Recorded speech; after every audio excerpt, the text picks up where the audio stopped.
Bienvenidos a este espacio de reconstrucción. Me da gusto verlos aquí nuevamente. Soy Babel Arroyo, voy a ser su anfitriona durante la próxima hora y voy a estar el día de hoy con 3 panelistas expertos en el tema de la educación. Ustedes saben que este programa de reconstrucción se transmite a través del potente ecosistema de la Universidad de Guadalajara, que no solamente incluye la infraestructura de divulgación, sino a sus universitarios, sus redes de conocimiento, su prestigio social. Gracias a eso estamos aquí en este espacio de pensamiento en un mundo que cambió, que nos cambió y que estamos pensando para que nosotros podamos de alguna manera incidir en estos cambios, en estas transformaciones para adelante, con la posibilidad de hacerlo también hacia atrás, con mejores piezas, con las piezas que encontremos.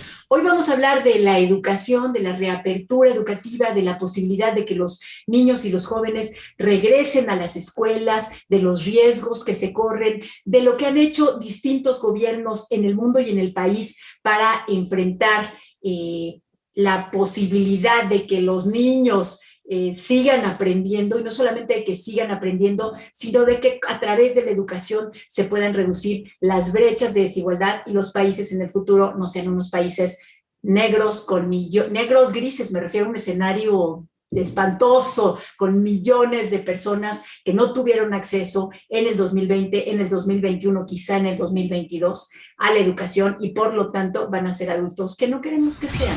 Y para eso vamos a tener hoy a 3 expertos. Les digo, estoy feliz de contar hoy con la presencia de Fernando Reimers. Fernando Reimers es director de la Iniciativa Innovación Educativa Global en Harvard. Tiene más de 30 libros publicados. Los últimos tenían que ver con la forma en la que los jóvenes estaban aprendiendo en el siglo XXI, pero durante la pandemia se dedicó a estudiar lo que estaban haciendo los gobiernos del mundo, tanto en el inicio de la pandemia como ahora que muchos han intentado regresar a clases. No nada más se trata, por lo tanto, de un hombre que ha estudiado el tema, sino que es un hombre que se ha remangado, que se subió las mangas, se metió y que incluso ha incidido en la posibilidad de que los exámenes, estos estandarizados de PISA, puedan modificarse para evaluar mejor a los alumnos. Además de él, vamos a tener, qué gusto, a Paulina Hernández. Ella es directora de Mexicanos Primero en el capítulo Jalisco. Ustedes conocen a Mexicanos Primero, es una organización civil que se ha dedicado a poner el tema de la educación sobre la mesa, el tema de la calidad educativa, de la cobertura educativa, de la inclusión de los niños, para que esté siempre en el debate nacional, no que sea una cosa ahí de padres de familia, de sindicatos, sino que se esté discutiendo todo el tiempo. A eso se dedica Mexicanos Primero, y hoy Paulina está con nosotros. También va a estar con nosotros Rafael de Hoyos. Él es economista. Y fíjense qué fortuna que un economista se dedique a temas de educación, porque entonces él ha estado recopilando datos, evidencia, números de lo que ha sucedido con la pandemia. Bueno, desde antes, porque además él es socio fundador de una organización civil también maravillosa que se llama Saber, escrita con X, porque además se dedican principalmente a ver todo el tema de los indígenas en México y la forma en la que tienen acceso a la educación. Bueno, los indígenas, los grupos más vulnerables, en fin, todo lo que tiene que ver con la desigualdad. Así que Rafael de Hoyos también va a estar hoy con nosotros y yo estoy muy contenta. Le voy a dar la palabra primero a nuestro panelista Fernando Reimers de Harvard para que nos platique. Fernando, tú has estado haciendo muchos estudios de caso, has visto prácticas gubernamentales que han funcionado, prácticas que no. Platícanos cómo ves la idea de la reapertura educativa y la reconstrucción. Yo voy a resumir rápidamente lo que he hecho en el último año, que es el contexto en base al cual voy a dar la respuesta a tu pregunta. Hace un poco más de un año, un colega en la Escuela de Salud Pública me dijo, prepárate para no viajar en 18 meses, porque por aquí viene una pandemia y ese va a ser más o menos el tiempo que va a tocar hasta que vuelvas a poder montarte en un avión. Y empecé a prestar atención a cosas que ya eran evidentes, ya evidentemente se había detectado cierres en varios países del Asia, pero no estaba en mi imaginación a finales de febrero que iba a ocurrir lo que iba a ocurrir. Y al prestar atención a los datos, pues evidentemente era un pasito muy corto el darse cuenta que la imposibilidad de reunirse físicamente creaba un desafío que no habíamos conocido para las escuelas y para las universidades en el mundo. Entonces, en ese momento llamé a varios colegas en varias instituciones de desarrollo a decir, yo creo que tenemos que hacer algo para ayudar, porque esto podría ser la peor crisis educativa en un siglo.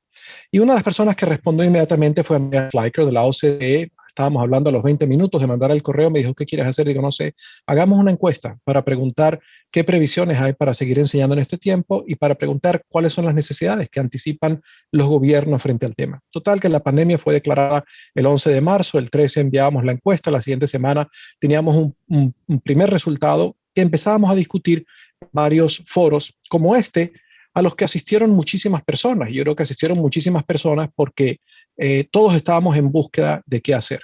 Y la conclusión de esos foros para mí fue, esto va a ser una profecía que se cumple a sí misma. Es decir, mientras más hablo del tema, más me convenzo que aquí viene una crisis espantosa. Y en parte por necesidad frente a esa realidad dije, vamos a tratar de estudiar algunas cosas buenas que se estén haciendo. Aún sin tener tiempo de tener evidencia sobre sus efectos en aprendizaje, por lo menos pongamos un poco de luz sobre el que está tratando de hacer algo. Y empezamos a hacer una serie de casos de los cuales ya hemos hecho 70. Eventualmente sumamos al Banco Mundial y a la Organización 100, casos como los que ven ustedes aquí abajo, cuyo único propósito era poner una luz sobre el que estaba intentando enseñar de otra manera. Y luego, en mayo del año pasado, volvimos a hacer otra encuesta a ver qué había cambiado. Y una de las cosas que yo concluí de estos estudios fue, en primer lugar, que yo me había equivocado. Esto no iba a ser ni la peor crisis educativa, ni la mejor circunstancia educativa en la historia de la humanidad. Iba a ser las dos cosas a la vez, dependiendo de para qué alumnos. Y luego voy a referirme a eso. Si la historia es más compleja que decir esto es un contexto de pérdida de oportunidad o de ganancia de oportunidad. La respuesta es depende de para quién y depende en qué país. Lo segundo que estos casos revelaron es que la forma en la que se gestionara esta crisis, tanto a nivel de escuela como a nivel de municipio, a nivel de estado, a nivel de país, hacía toda la diferencia. Y eso, el tema del liderazgo, como un esfuerzo para poner el tema del liderazgo sobre el tapete, fueron el tema de 3 libros que publiqué, que no tenían publicados de forma muy rápida, tenían todo el propósito de generar conversaciones para decir, ojo, uno puede liderar esto de una manera que haga peor el problema o puede liderar esto de manera que haga mejor el problema, y a eso voy a referirme también. Estos son 2 libros. Y luego finalmente hice 2 estudios comparados con colegas en 20 universidades, entre ellos con colegas en la Universidad de Guadalajara. Uno para evaluar cuál era la respuesta que habían dado las universidades para asociarse con sistemas educativos en tratar de generar formas alternativas de continuidad educativa durante la pandemia. Y el segundo, un estudio comparado del impacto de la pandemia en COVID, que está en este momento en revisión. Bueno, ¿cuál es la conclusión de todo esto? Para hablar de lo positivo. Lo positivo es que en esta pandemia ha habido más innovación y más creatividad en los sistemas educativos que en muchos contextos anteriores. Y esa innovación ha surgido de las personas y de las personas en colaboración con otros, maestros con sus colegas en las escuelas. Yo creo que uno podría decir que la mayor parte de los maestros han estado en más comunicación con colegas fuera de sus escuelas, a veces en sus países y entre países, de lo que habían estado en 10 años antes. Y eso es muy valioso, porque eso además les ha dado la posibilidad de generar formas alternativas de enseñar.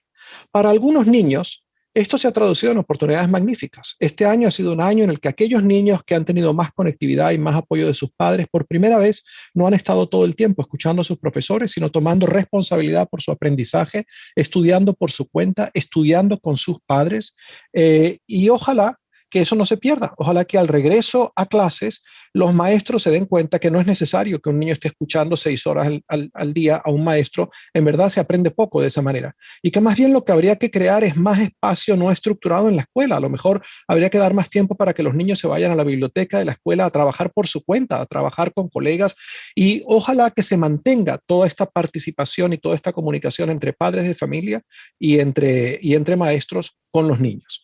Esas son las cosas positivas. Entre las cosas positivas también hemos visto un nuevo liderazgo, un liderazgo que se abre a la sociedad civil, que permite que universidades, que organizaciones de la sociedad civil se unan para fortalecer un ecosistema educativo. Y es esto lo que ha permitido generar innovaciones que han dado alguna continuidad educativa. ¿Cuáles son las grandes pérdidas? Que esto no ha funcionado igual para todos los niños. Para los niños que han experimentado de forma más directa el impacto sanitario y socioeconómico de la pandemia, bien porque sus familias han sido infectadas o bien porque han perdido el empleo, para ellos ha sido muy difícil estar aprendiendo. Nadie aprende mucho cuando está estresado o cuando tiene hambre. Y además de eso, evidentemente, no todos los niños han tenido acceso a los sistemas de conectividad. Esto es cierto en general para todos los niños, pero mientras que para algunos esta ausencia de la escuela ha sido una posibilidad para trabajar más por su cuenta y con sus padres. Para otros, esto ha sido un tiempo para engancharse de la escuela.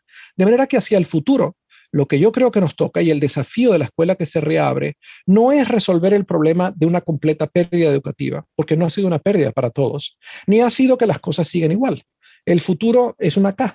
El futuro es mucha más desigualdad educativa que el que conocíamos antes. Y yo creo que ahí debe estar la gran prioridad, en buscar, en primero tratar de recuperar y mantener todo lo que han sido ganancias y en rescatar a todos los niños que están a gran riesgo de sufrir la mayor pérdida educativa que niños de un nivel comparable han sufrido en el pasado. Gracias.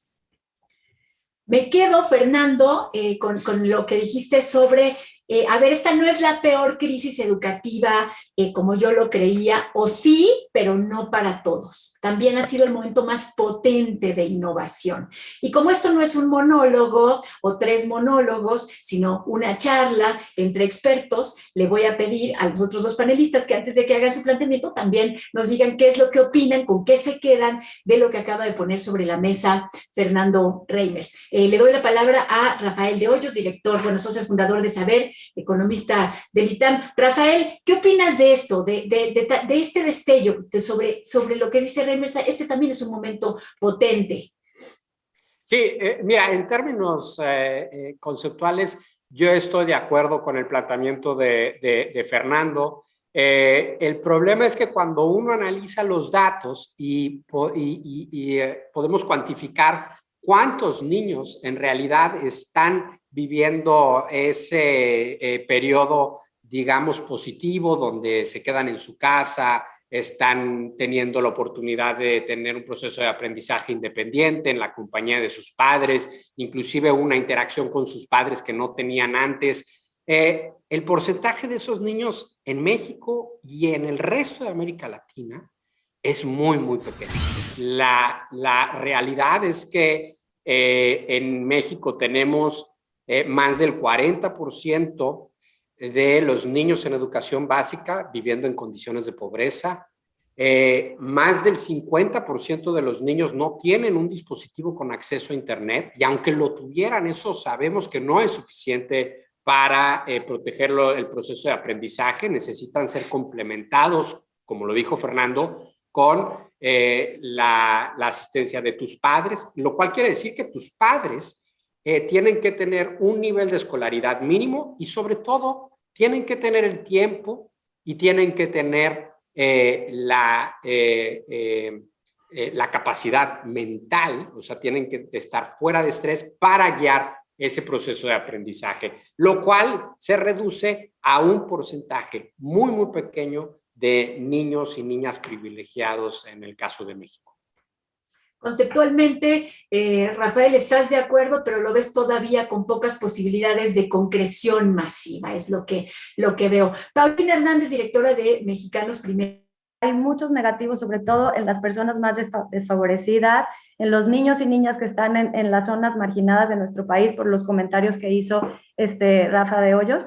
Pero bueno, también hay otros negativos que tienen que ver cuando llevamos a un año de cierre de escuelas públicas, en el caso del estado de Jalisco cerradas, nos estamos dando cuenta que hay consecuencias que no solo tienen que ver con el nivel académico y los aprendizajes, sino también la parte emocional y social para nuestros niños, niñas y jóvenes. No solo contando el porcentaje o el riesgo de contagio. ¿A qué me refiero con esto? Y les doy datos específicos del estado de Jalisco. Es que el 30% de los adolescentes dicen que están desmotivados, con coraje y con tristeza por esta situación, por tener tiempo perdido de su educación. Y también se ha incrementado un 442% la ansiedad y un 165% la depresión. Esto con cifras de los centros integrales de salud mental que tenemos aquí en el estado.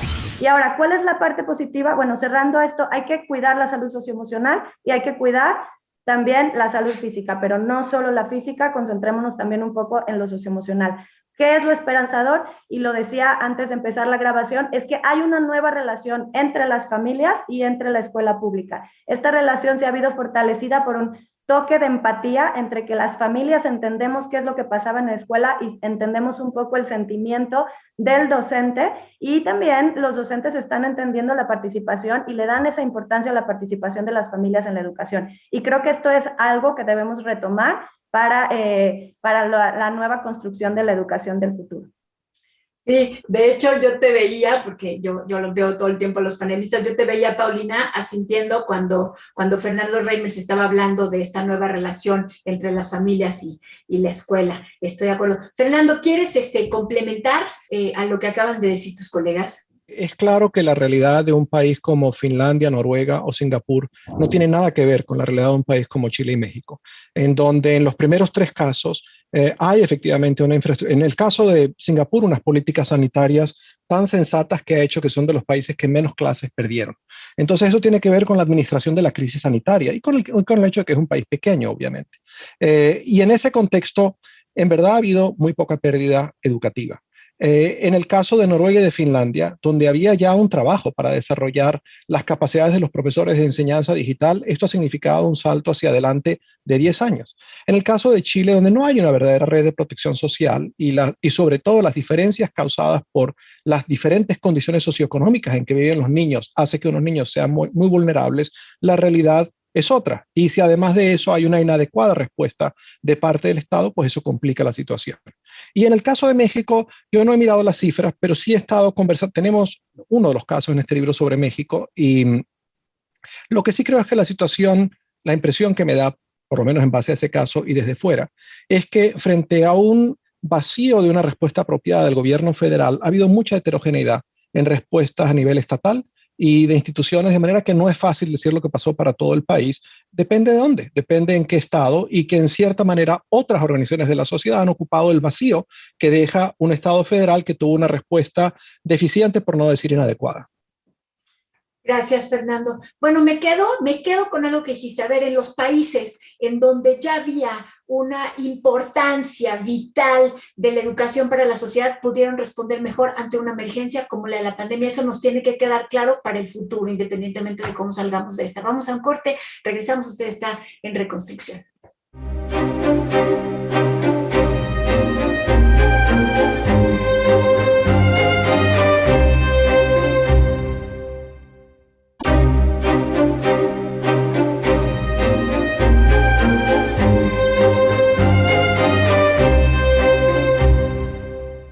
Regresamos a Reconstrucción en el potente ecosistema de la Universidad de Guadalajara para pensar el mundo que cambió y la forma en la que queremos cambiarlo nosotros, cambiarnos nosotros. Regreso ahora con nuestro con uno de nuestros 3 panelistas que ya habló, pero que no ha hecho su planteamiento sobre esta idea de regresar a clases, si esto sirve, si esto no sirve, si esto es peligroso, si esto funciona para algunos sectores o no. Él es, ya se los presenté, Rafael de Hoyos, socio fundador de Saber, esta organización civil. Fíjense el papel tan importante que han tenido las organizaciones civiles, en donde incluso la política educativa o la política gubernamental, las políticas públicas han dejado mucho que desear. También es economista del ITAM, y Rafael de Hoyos es experto en recopilar evidencia y datos para decirnos cómo están las cosas y de verdad para dónde podemos caminar. Rafael, te cedo la palabra.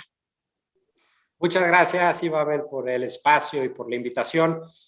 Mira, estamos a escasos días de que se cumpla un año de que las escuelas cerraron en México, y uno de leer las distintas iniciativas en las redes sociales, uno no percibe que haya una urgencia por regresar a clases. A pesar de que tenemos 2 cúmulos de evidencia que se han estado produciendo en el último año, que nos dan mucha información sobre 2 informaciones clave que deberían de estar en el centro de la toma de decisión. Por un lado, ¿cuál es el costo de permanecer con las escuelas cerradas? Ya lo mencionaba Fernando en su participación anterior. Hay un porcentaje significativo de niños que han visto un deterioro, en su proceso de formación de aprendizajes cuando las escuelas están cerradas, porque no tienen las condiciones para aprender desde el hogar, y me refiero específicamente a los niños que viven en condiciones de pobreza.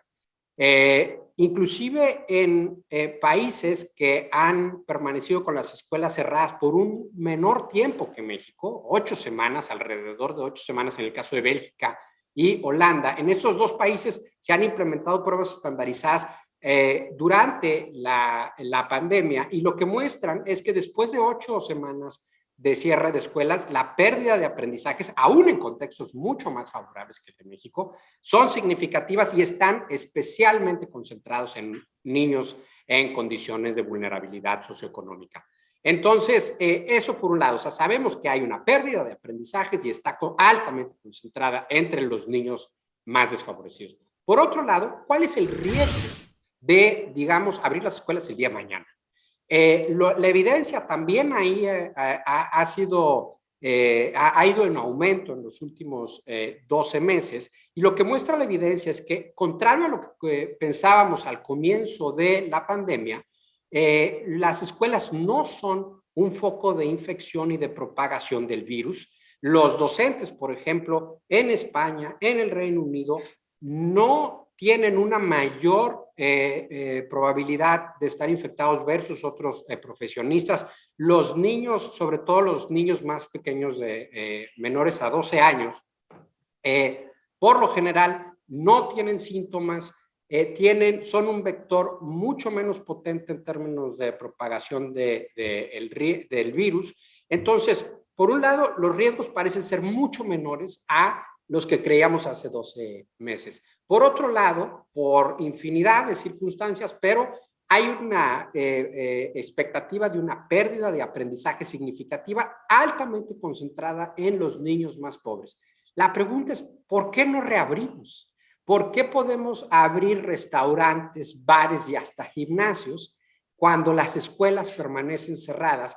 Y quizá eso está relacionado con algo que está en el fondo de esta decisión, que es una anomalía desde el punto de vista económico y de política social, pero es el bajo valor, la baja valoración que tenemos en México y América Latina de la educación como un motor, una vía para alcanzar niveles de bienestar más altos. Entonces, eso hace que no haya una presión social de las familias por reabrir. Eso hace que ningún político quiera asumir ningún riesgo, y parece que estamos en un equilibrio en donde parece que la situación en la que estamos es una situación que no es de emergencia, no es de crisis, porque ni siquiera nos estamos preparando con una estrategia para cuando las escuelas se abran, para identificar a aquellos que están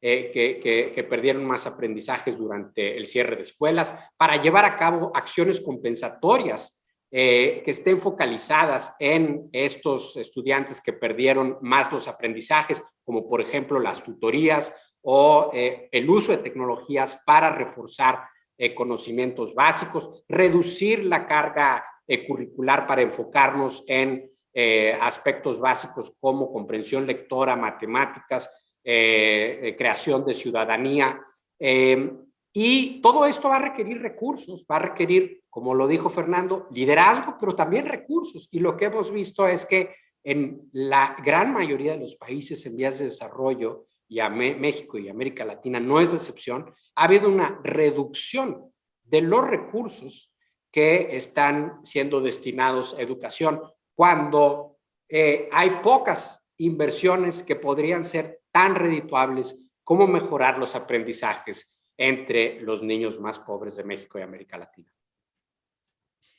Paulina, te paso el micrófono a ti.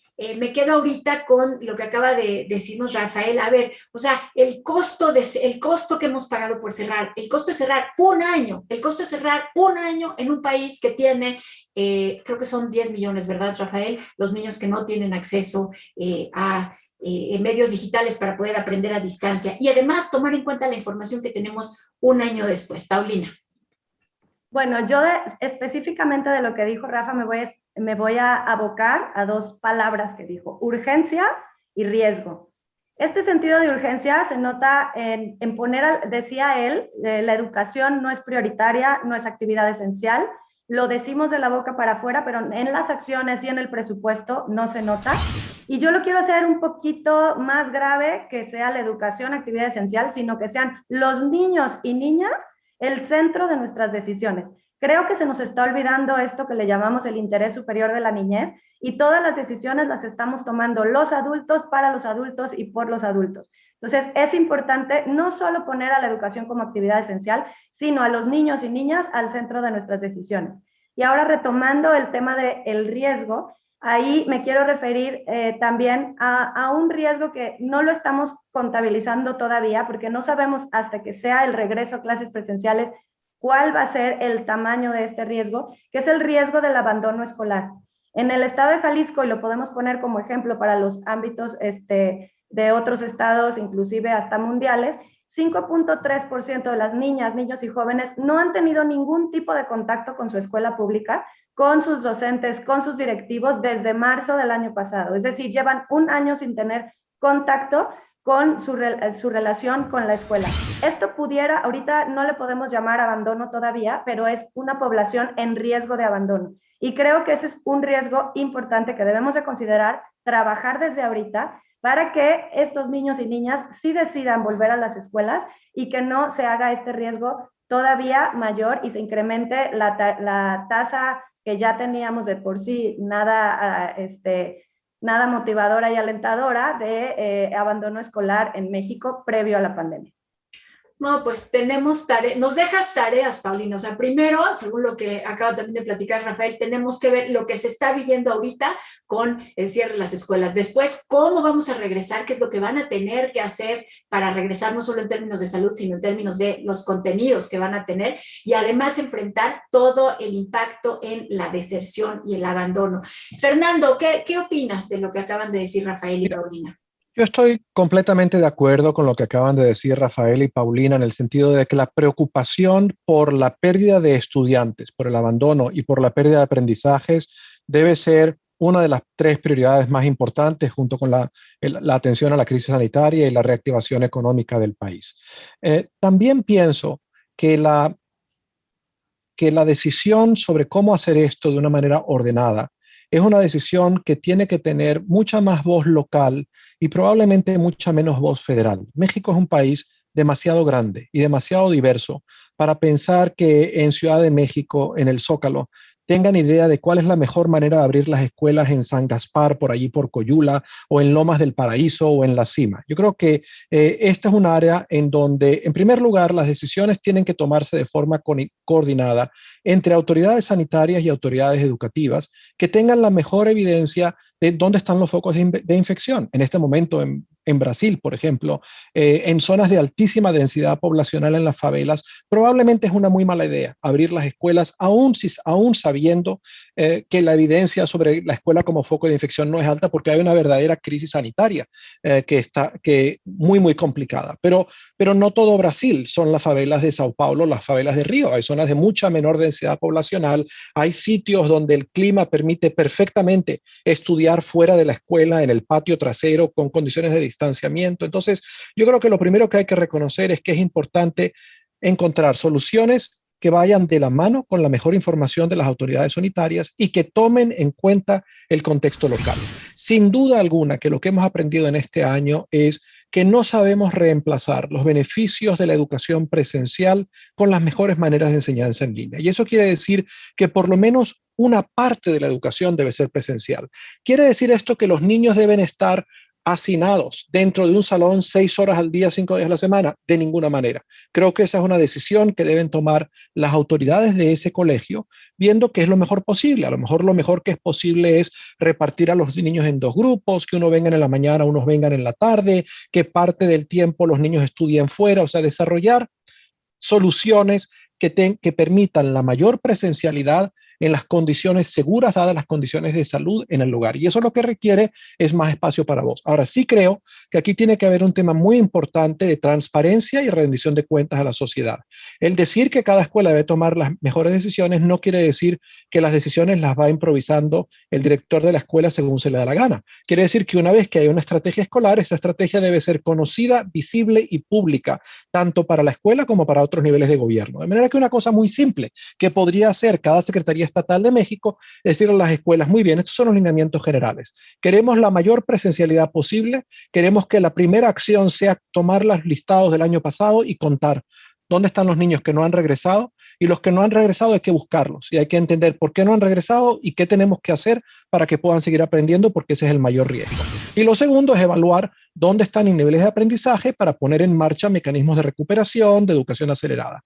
Pero una vez que la escuela decida, esa información tiene que ser visible y tiene que estar en algún website a la que tenga acceso cualquier padre de familia, junto con un número 1-800, para que si lo que él está observando no es lo que dice la estrategia, hay un mecanismo de feedback y de corrección.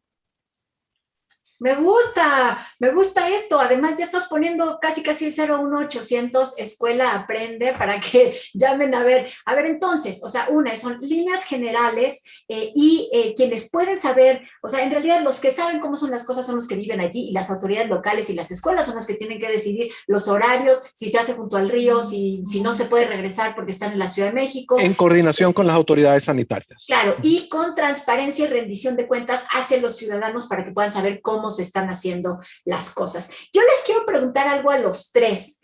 Dijiste ahorita, Fernando, y yo creo que es una duda que tiene mucha gente, ya nos dijeron que las escuelas no son focos de infección como lo pueden ser otros lugares, que los niños no son vectores de transmisión tan importantes como lo pueden ser otros sectores de la población. Pero ¿qué pasa con el miedo que tienen los adultos a que los niños regresen de la escuela y les contagien a ellos y a los que viven en ese hogar el virus? O sea, hemos hablado del profesor, el profesor corre menos riesgo, pero ¿qué pasa con el miedo que tienen en las casas? Empiezo con Rafael. Esto también hay evidencia generada para el Reino Unido. Específicamente, lo que hicieron fue monitorear la tasa de infección entre la población de 65 años y más que vivía con y sin niños pequeños, menores a 12 años, explotando la variación cuando las escuelas estaban cerradas y cuando reabrieron las escuelas para ver si eso incrementaba la tasa de infección entre los adultos mayores, y la respuesta es que no aumenta la infección entre los adultos mayores. Yo creo que el tema de priorizar y de sopesar estos riesgos con el costo gigantesco de la pérdida de aprendizajes se puede ver como una manifestación de la importancia que le da la sociedad a la educación. El mejor ejemplo es Europa y la cantidad de días escolares que han perdido en Europa, a pesar de que han tenido una tasa de infección pues similar a la de México. En Bélgica han tenido inclusive tasas de infección por encima, y en el caso de Bélgica suspendieron la escuela un par de meses en la primera ola, y después no lo han hecho porque simple y sencillamente, por un lado, no encuentran evidencia que justifique el costo que van a tener en términos de pérdida de aprendizaje, y por otro lado, hay una exigencia social que llama a que las escuelas permanezcan cerradas, porque saben que la escuela es el mejor vehículo para garantizar mejores ingresos en el futuro, para garantizar participación democrática y un montón de beneficios que en América Latina y en México me parece que todavía no tenemos esa misma percepción de la escuela. Creo que quedó respondida la pregunta, así que cambio otra para nuestros dos panelistas, que creo que también es algo que la gente quiere saber. En este momento, ya sea que regresen o no, y creo que por ahí Fernando tenía un escrito al respecto, el contenido de lo que están estudiando los niños en un momento en el que la pandemia sigue, o sea, regresen o no regresen, estamos en un momento crítico en la humanidad, y lo que están aprendiendo los niños no es significativo. ¿Qué hacer con eso? No solo con el cómo lo están aprendiendo, sino con el qué. Fernando. Sí, yo creo que la pandemia ha sido una excelente oportunidad de sinceramiento sobre varias cosas. En primer lugar, sobre las enormes condiciones de desigualdad en las que estaban aprendiendo distintos niños. En segundo lugar, sobre las limitaciones que existen a la enseñanza en línea. En retrospectiva, hay muchas cosas que se decían antes de la pandemia. Hay una famosa TED Talk de Sugata Mitra que dice, usted le pone una computadora en una plaza pública y los niños aprenden lo que tienen que aprender. Bueno, ahora sabemos que eso no es cierto. Y yo creo que ese sinceramiento es útil, pero creo que un tercer sinceramiento que es muy importante es recordar cuáles eran las escuelas a las que iban los niños antes de la pandemia, ¿verdad? Para los niños de los que estábamos hablando, los más marginados, la verdad es que no, ni aprendían mucho que les sirviera de nada. Entonces yo creo que esta es una oportunidad de sinceramiento y decir, bueno, a ver, aquí no se trata de recuperar donde esos niños hubiesen estado antes de la pandemia, porque con eso no iban a llegar demasiado lejos. Aquí de lo que se trata es de preguntarse si la manera en la que estábamos enseñando y aprendiendo y lo que estábamos enseñando tiene demasiado sentido.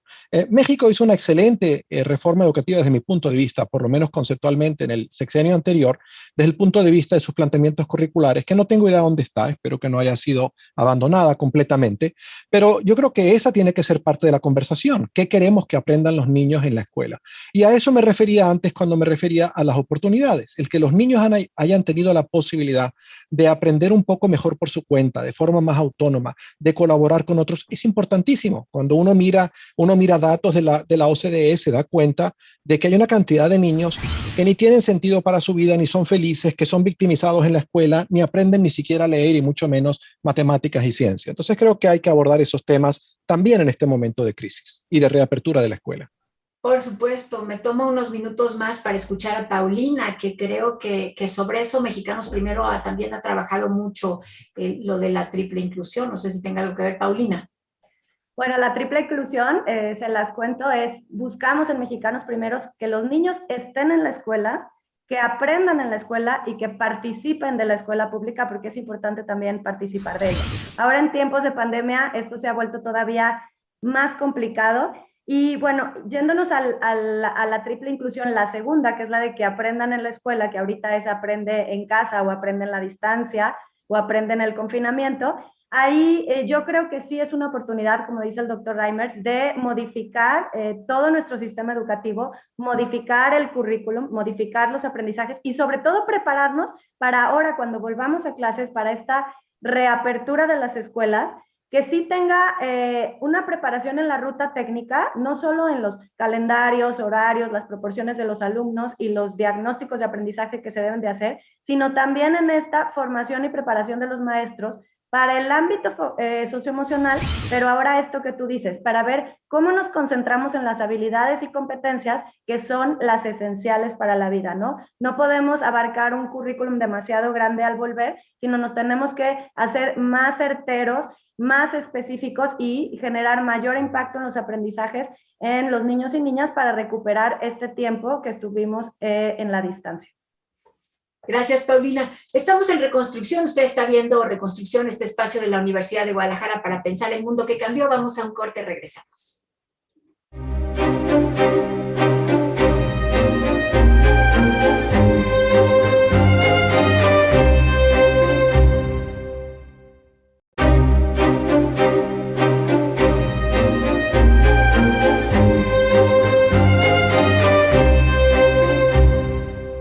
Regreso ahora con Paulina Hernández. Ella es, ya les había dicho, directora de Mexicanos Primero en Jalisco. Forma parte de una organización civil que mucho ha hecho por la educación en los últimos años en México. Cuando los gobiernos fallan, cuando las escuelas a veces fallan, cuando los padres de familia a veces fallan. Entonces hay organización civil experta que le entra al quite. Paulina, ahora por favor cuéntanos tú cómo ves el tema de la reapertura y la reconstrucción educativa. Bueno, quiero iniciar enfatizando la parte negativa de esto, que es la gravedad de que las escuelas fueron las primeras en cerrar y tristemente van a ser las últimas en abrir. Esto ya lo habíamos comentado en los bloques anteriores. Los adultos estamos tomando las decisiones y no estamos pensando en los niños y las niñas. Les quiero dejar ahora 5 mensajes clave que para mí son importantes para esto de la reapertura y reconstrucción educativa y para volver a poner a la educación y a los niños en el centro de la discusión. Entonces, el primero es justo esto, Queremos que la educación esté al centro de la discusión, al centro de la agenda pública.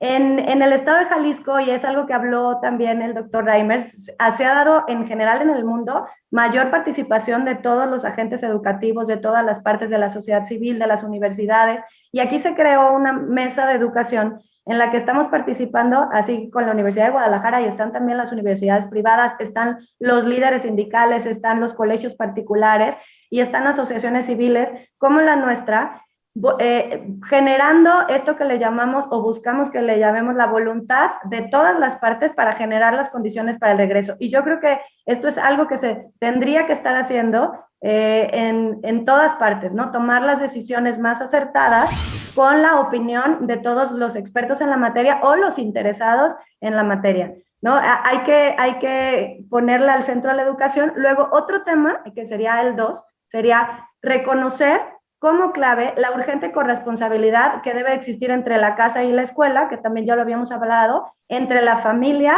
y los docentes y directivos de la educación. Las comunidades de aprendizaje, que es algo que se habla mucho aquí en el estado de Jalisco, porque hay un programa que se llama Recrea, que fue un poco más allá de la propuesta federal de solo televisión educativa. Aquí también hay un planteamiento que incluye cuestiones digitales, aunque, como bien lo dijo Rafa en los bloques anteriores, pues no tenemos conectividad para todos, pero bueno, es una respuesta que está alcanzando a algunos niños y niñas, y esta respuesta del Recrea Digital es un apoyo en la relación también entre las familias y la escuela pública. Ese sería el 2. El 3, que les sugiero, es el tema de abrir espacios de diálogo y escuchar a los niños, niñas y jóvenes. Hemos tenido varios foros, webinars, paneles, mesas de educación y demás en la que los adultos estamos discutiendo y no escuchamos qué piensan ellos, qué piensan los niños, cómo se sienten, qué piensan los jóvenes, qué están aprendiendo diferente que antes no aprendían, cuáles son sus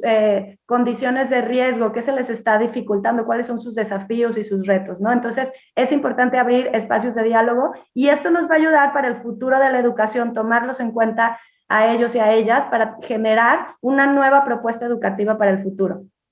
El 4 es el tema de generar información rápida y constante y actualizada. Tenemos una crisis con la información y es importante que todos trabajemos sobre esto.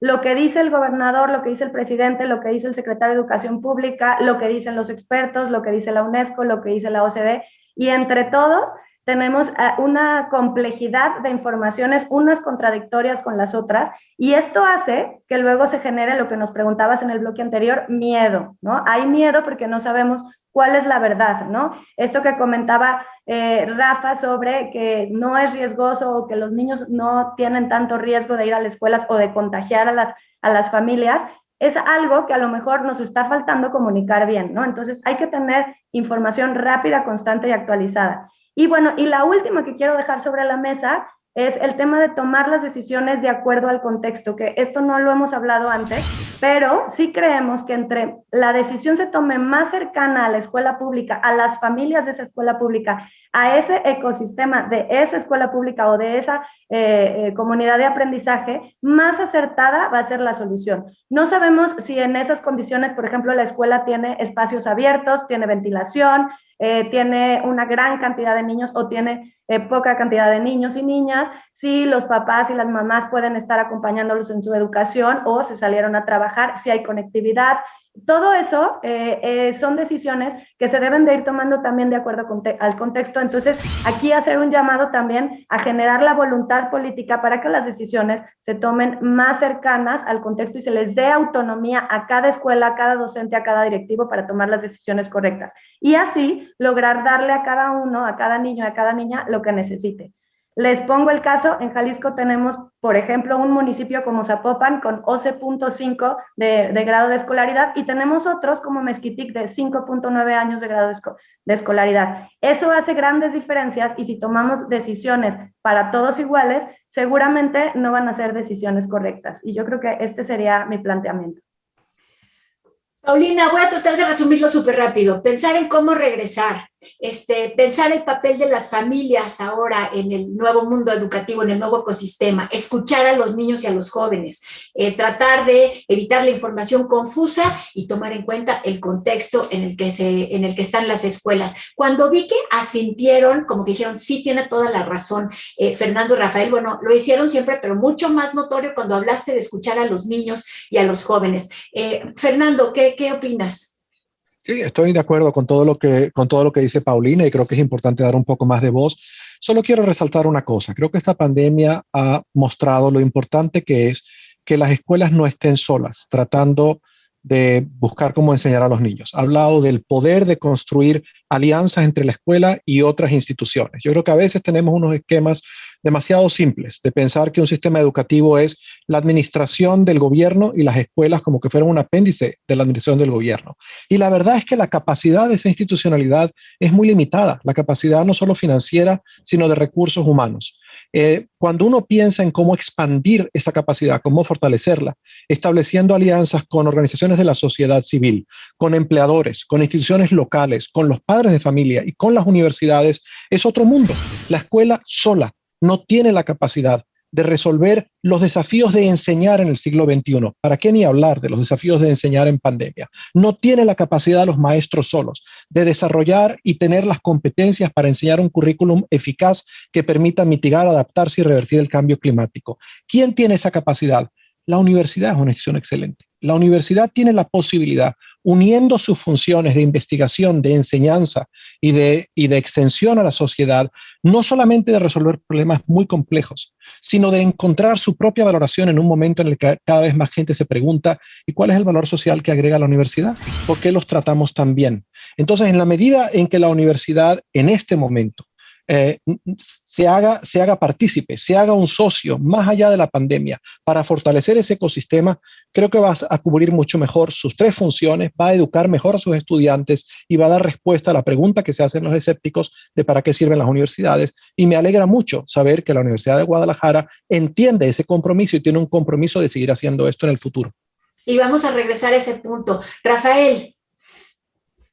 Gracias. Yo también estoy completamente de acuerdo con los 5 planteamientos que nos hace Paulina y enfatizaría 2 puntos. El primero es que todas las recomendaciones que hace Paulina y también las recomendaciones que hacía Fernando en el bloque anterior necesitan de 2 cosas. Necesitan, por un lado, una planeación ya sea a nivel estatal o a nivel nacional, y necesitan presupuesto.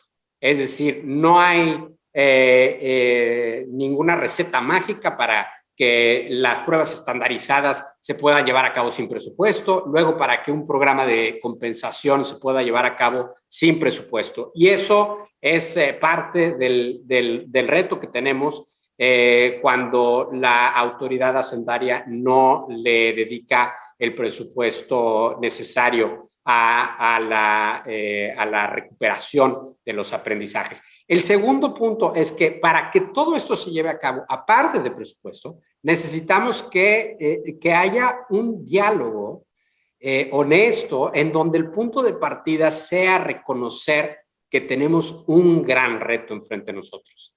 Pero lo que uno escucha de la autoridad educativa es que no ha habido pérdida de aprendizajes. Lo que uno escucha es que el programa de enseñanza remota Aprende en Casa ha sido una maravilla. Y entonces eso, lejos de abonar a esta búsqueda de soluciones, lo que hace es mandar el mensaje a los padres de familia que no es urgente regresar a clases. Estamos todos muy bien.